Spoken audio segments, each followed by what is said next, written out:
भारत का इतिहास यूं ही नहीं लिखा गया। हर पन्ने पर खून, तलवार और ताज की छाप है, और उन्हीं पन्नों में दर्ज है एक परदेसी का सपना और एक सल्तनत की शुरुआत। साल 1526 मध्य एशिया से एक योद्धा आया।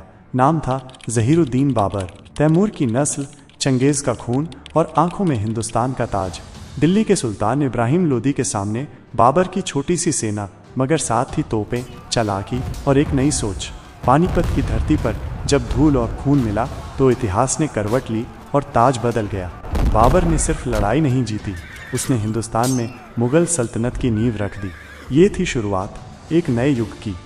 बाबर ने दिल्ली जीत ली थी, लेकिन असली लड़ाई तो अब शुरू हुई थी। 1530 में बाबर की मौत के बाद उसका बेटा हुमायूं गद्दी पर बैठा, मगर ये ताज फूलों का नहीं, कांटों का था। हुमायूं बहादुर था पर अनुभवहीन। उसके सामने थे 3 दुश्मन, अफगान, राजपूत और समय। उधर बिहार और बंगाल में उभर रहा था एक नया नाम, शेर शाह सूरी। एक साधारण अफगान सैनिक से वो बन चुका था एक बेमिसाल सेनापति। 1539 चौसा का युद्ध, हुमायूं हार गया। 1540 कन्नौज का युद्ध, अब मुगल तख्त भी हाथ से चला गया। हुमायूं को देश छोड़कर भागना पड़ा। घाटियों, पहाड़ों और रेगिस्तान से होता हुआ वो पहुंचा फारस। 7 सालों तक वो मुगल नहीं, सिर्फ एक भटका हुआ शहजादा था। लेकिन कहानी यहीं खत्म नहीं होती, क्योंकि हुमायूं लौटेगा और साथ लाएगा एक ऐसा वारिस जो इतिहास में अकबर महान के नाम से जाना जाएगा। हुमायूं का सपना अधूरा था, लेकिन उसका बेटा अकबर उस सपने को हकीकत बनाने आया था। साल 1556, सिर्फ 13 साल की उम्र में अकबर बना हिंदुस्तान का मुगल बादशाह। लेकिन ताज आसान नहीं था।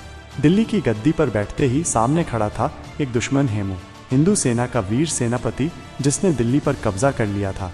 पानीपत की दूसरी लड़ाई हुई और इतिहास ने फिर से करवट ली। हेमू की हार के साथ अकबर ने गद्दी पक्की की, पर वो सिर्फ एक लड़ाकू नहीं था, वो एक सोच था।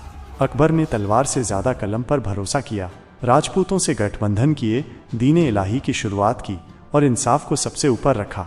फतेहपुर सीकरी से चलता अकबर का राज सिर्फ एक बादशाह नहीं, बल्कि एक युग था।